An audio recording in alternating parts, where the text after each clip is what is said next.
Hey, it's Dan. Welcome back. You're watching iAllegedly. And I wish every day was Thanksgiving. People are nicer. You know, they're just gracious and calm. And anyways, it's a lot to talk about. I want to do a real quick video for you today talking about some of the national news. It's just a beautiful day out here in Southern California. It's warm. It's over 70 degrees. And just thought I'd come down to the beach right next to a restaurant that I'm not eating at today called Las Brisas, which is nice. A lot of people come here for brunch, and it's got good Mexican style food and kind of high end in Laguna. But anyways, so much is happening. Please don't forget to hit the like button. Please hit the subscribe button. Share this with all your friends and colleagues.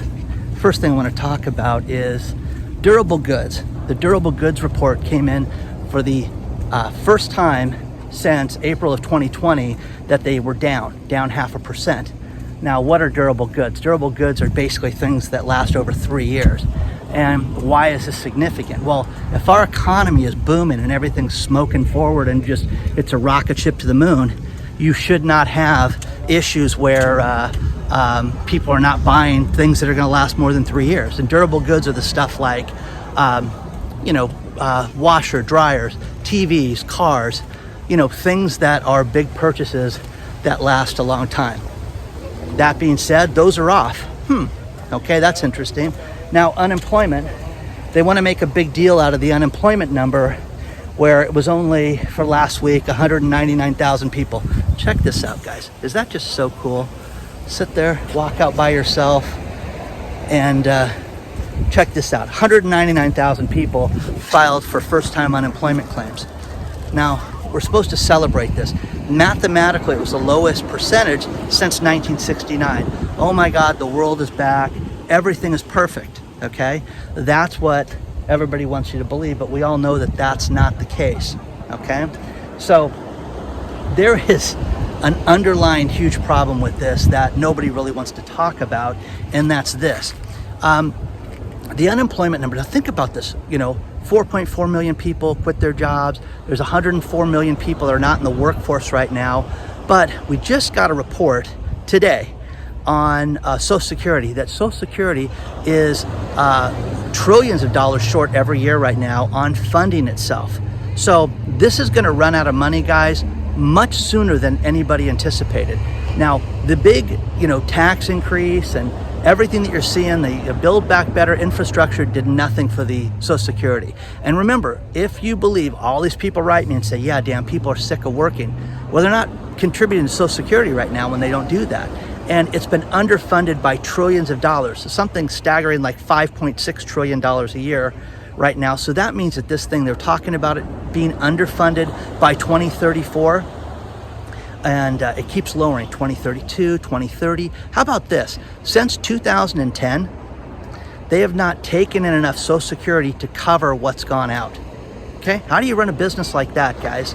Okay? Your pizza shop would be out of business. Anything that you ran would be done if you took in less money than you paid out. So that being said, share your thoughts on all this stuff, guys. I really want to know what you think.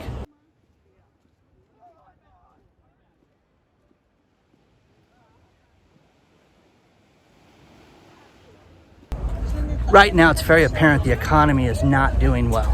The Fed does not want you to think that. They want you to think that everything's perfect right now, and it's anything but perfect. We are experiencing the most expensive Thanksgiving on record, okay? Whether you eat at home, eat at a restaurant, food costs more. We are experiencing stagflation, which is high unemployment, low demand, and high inflation. And that's what's happening right now. Cannot deny it. Now, if you read the article that I attached from Business Insider, they're talking about how the economy is just blasting off to the moon and that everything's back. Okay, I'll bite. I think you're crazy to think that. I don't think that that's anything remotely close. Employment is such a problem right now that I found a great article from a Chipotle in Austin, Texas, where the employees as a group shut the place down were working 80 hours a week, and it was a Chipotle that was absolutely busy. Basically every second that the place was open, it had hundreds of online orders, and it was not uncommon for there to be 30, 40, 50 people online at a time. And it was absolutely huge demand. Now, you know, just like all franchises that don't take care of their staff, they just neglected these people, didn't hire anybody else, had these people working 80-hour work weeks and could not keep up with it. And they finally quit. The manager was sick of it. Everybody was just absolutely tired of working as much as they were and couldn't keep up with it. And you're going to see more and more of that in the near future. Now, there's another story from a Fed president that says because of the increased inflation, that's not happening. We're going to have to raise interest rates to combat this. Now, okay, when's that going to happen, guys? Because it's just a matter of time until they accept the fact that things are completely out of control. Now, here's the beauty of this. When you look at Turkey, Turkey right now is experiencing daily inflation, something that we're starting to see here in little simple ways, but it's not like Turkey. Turkey saw wine go up 15% in one day. The price of wine went up 15% in a day. Oh, the humanity. What are we going to do? Cheese went up 10%. That's a travesty in itself. 10% in a day. What's going to happen when this starts happening here with our food? Oh, Dan, that could never happen. We'd never lose control of it. You know, Turkey's a banana republic. I'm going to hear all this stuff sent to me from this. But this is going to happen. The lira is crashing. They have 20% inflation. Now they're having daily inflation that's completely out of control. Look at this rock and this cool thing. They cut into the rock so you can sit on it. This is going to happen. Now, here's one thing that's happening with restaurants right now. And Friend's Restaurant told me that when they order vegetables, you know, the prices that they've been quoted, no. It's at time of delivery. Here's the price at time of delivery. And Dan, every time they send it to us, it goes up. So there is no stability in any of this stuff. So how do you sit there and have vegetables and things like that that are continually going up and you have no idea how much they are? How do you price a salad or anything in your restaurant, tomatoes, that have anything like this, with this, that you cannot keep control of the price? It's impossible, guys. And it's going to happen. You're going to see huge increases on things like vegetables and things like that.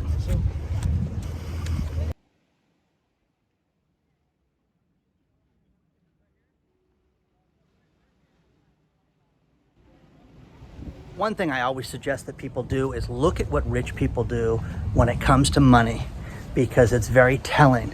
Number one, because they hate to lose it. And number two, most of the rich people are very good at making it right now. So as I walk through Laguna, this place is under construction right now. They're doing a bunch of improvements. The bathrooms are still open, and you've got the grass areas that you can sit out and enjoy. But some of the main areas are closed right now.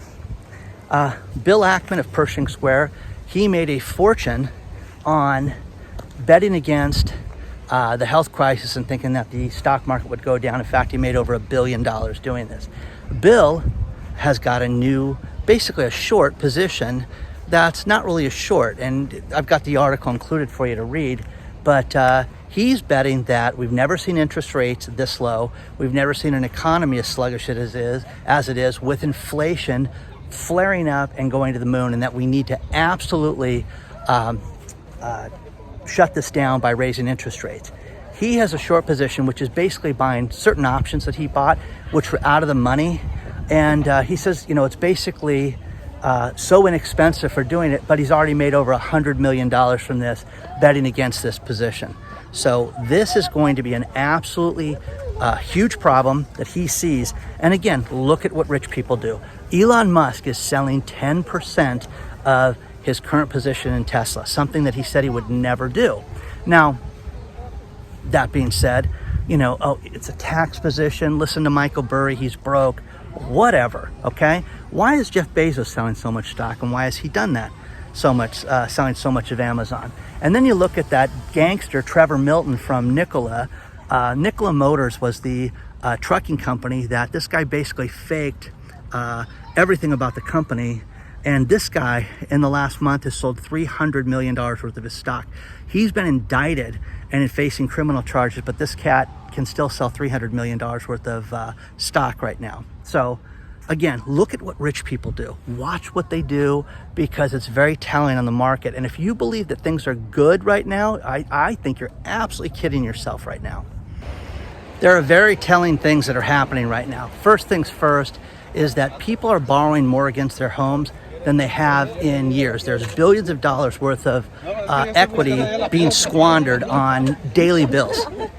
People's savings account are at an all-time low as well. You're seeing that cut down to nothing. As far as new home sales, there are 389,000 new homes that are available for sale right now, and that's the highest level in 13 years. That's no concern, Dan. Don't worry about that. Well, you should worry about that, because there's a huge percentage of this, 28%, that hasn't even been started yet. So these are in tracts and communities and things like that are planned that may never get built. So share your thoughts on this stuff, guys. Think about this. It's going to take, at the current sales level, it's going to take 6.3 months to sell all those homes. That's kind of a concern. We haven't had that in quite some time. The next thing is, normally it would take 3.6 months to sell this. So things are slowing down, guys. The housing prices are dropping in price a little bit, but interest rates are still low. So people in the real estate business are saying, don't worry, be happy, buy, property. Continue to buy, guys, because you're never going to have a payment like this again. You're right. You're going to be stuck with a house that you will not be able to sell for what it's worth. Again, the Scott Walters mantra of, if you buy a house, what can you rent that house out for? Look at the house you're living in right now. And for giggles, just go check it. See what you could rent that place out for right now. And would it cover your payment? If the answer is yes, okay, well then you can go live with mom and dad and cover the house payment. If not, you got a big problem, because rents you can say are going to go up, but it's not going to go up like this. This is going to be a disaster. And this is something that people don't want to admit is happening right now. It's a beautiful day. Absolutely stunning out here. Absolutely stunning. One thing I want to talk about with Thanksgiving is that our food kitchens and food pantries that people rely on at times like this, when they are hurting, are really hurting right now. School lunch programs are an absolute mess. I got a kick out of this one. Somebody sent me this one. There's a man that lives in LA County, wealthy guy, and they can't have a school lunch program, so they sent him $1,100 for his kids. Guy can afford anything. Lives in a nice house, has got a good income, and they sent him $1,100 to give his kids school lunches. There are places in the country that do not have school lunches right now. I've talked about this before, and that's Joseph Dreamhouse, which is my favorite charity. And Fran Glover runs this with her team. And as Thanksgiving is here, people are going without. Fran provides meals for these people and puts together healthy alternatives for them to eat, okay? And she doesn't cook the food, she just puts the meals together. Now, here's something that is absolutely sickening, and that is a major retailer. I'm not gonna say, people call them evil and stuff like that, but they reached out to her and said they were going to donate food, and what they gave her was candy, okay? So I don't know about you, but you can't feed kids and families candy, to eat as a meal. So again, the link will be below to donate to Joseph Dreamhouse. If you guys can give them $5, $10, $20, anything would be truly appreciated. They're a 501(c), so it's totally tax deductible. But guys, this is the time of year that people are truly hurting and truly need our help. And I am a huge fan of Joseph Dreamhouse, and give any way you can right now.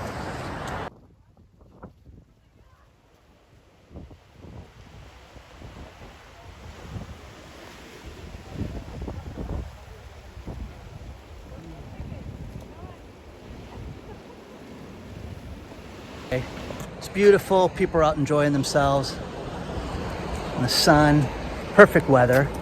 A couple crazy things to end this video with, and that is, here in Southern California, our main power company is Southern California Edison.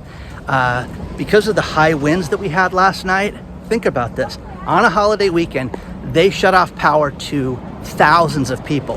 Thousands of customers do not have power right now because they're concerned about a wildfire starting a fire and it's spreading. So instead of taking care of the infrastructure, they just shut the power off. So on a holiday, you guys don't have power right now. How about that? Is that lunacy? Okay, that's what's happening right now. Next thing, somebody sent me a story out of the ridiculousness of banking. And first things first, this woman goes into a bank and says she needs $10. And they said, oh, ma'am, anything under 500, you have to use the ATM now. We won't handle this transaction for you and help you at the counter. You have to go to the ATM. Older woman says, I don't use that machine. I'm not going to do that. And they said, well, you have to. She says, fine, give me $4,000 out of my account. Okay, they give her $4,000. So after they give her the $4,000, she says, now I want to deposit $3,990 back into my account. So, insanity, guys. Absolute insanity. Final thing is the movies. James Bond, No Time to Die. I love movies. I love the James Bond movie. I hated the ending, but I love the movie. Anyways, this movie was delayed because of the health crisis. And when I was in the entertainment industry, the one thing I got a real education on, you know, I was a screenwriter. They wrote me a check. I got some residual checks. It was fantastic, okay? Got paid some option money at times to sell my material. Fantastic. But I got a real education working for this company, and I learned how you do film finance. The guy I worked for was what they called a late stage financier. He was the guy that would put money in at the end, and his whole thing was last money in, first money out. It was fantastic. I got a ton of stories about this guy. He was an actor in the 70s. He was on General Hospital. Anyways, it was an interesting guy. But I got a real education on this. No Time to Die stands right now to lose over $100 million right now. And it's all health crisis related because the movie cost $250 million to make. And they put $100 million into market the movie. But now remember, this movie was rescheduled 3 times, okay? And it was tens of millions of dollars to reschedule it. You gotta hire the actors back. You gotta bring certain things. Well, we want you to promote it, and, you know, because it's all contractual basis, but that cost the studios tens of millions of dollars every time they did that. It is anticipated that the movie right now grossed over $790 million, which is a staggering amount. It's the #1 movie of the year. But right now, based on the math and based on the Hollywood math, because you don't collect, it's not dollar for dollar to the studio, and the percentage that they get back, they're going to lose over $100 million. The movie has to hit $900 million to break even. Is that pathetic? That's insane. There was a point in time that the producers of the movie were trying to sell the movie to HBO Max, Apple TV, Netflix, everybody for $630 million to make a profit. How dare you? That's ridiculous. Now think about this. This is the #1 movie of the year, and it's going to lose $100 million. I don't think people are going back to the movies like they used to. I think that this is a completely different time right now, and that you're just seeing less and less, entertainment being spent and money being spent. Why? Because people don't have the money to spend. People want to go have fun. People want to go do things, but they're also looking for ways to save money. Now, again, I wish every day was Thanksgiving, and I want to end this with you guys on this. 3 things I always tell my kids, and that is that you can do anything in this world. Anything. Absolutely anything that you put your mind to, you can do. Never give up on your dreams. Do whatever you want to do. Never give up on your dreams. And number 3, don't take any shit from anybody. You know, in business, in life, in everything, draw a line in the sand with people and don't let them take advantage of you and don't let them disrespect you in any way. And again, set your own goals, do what you want. You can do absolutely anything in this world. I am living proof of it, guys. I am grateful for each and every one of you guys that are here. And I am so happy to do this for you guys. And I have so many exciting things that are happening in the new year and soon, and I will share them with you as soon as I can. Onward and upward, guys. Don't forget Joseph Dreamhouse. They're absolutely amazing. And also, if you guys want the Webull account to trade cryptos or anything like that, they've got that free stock thing, and You get you get free Shib, you get all this stuff right now when you sign up for it through the weekend. Onward and upward, guys. I will see you all very soon.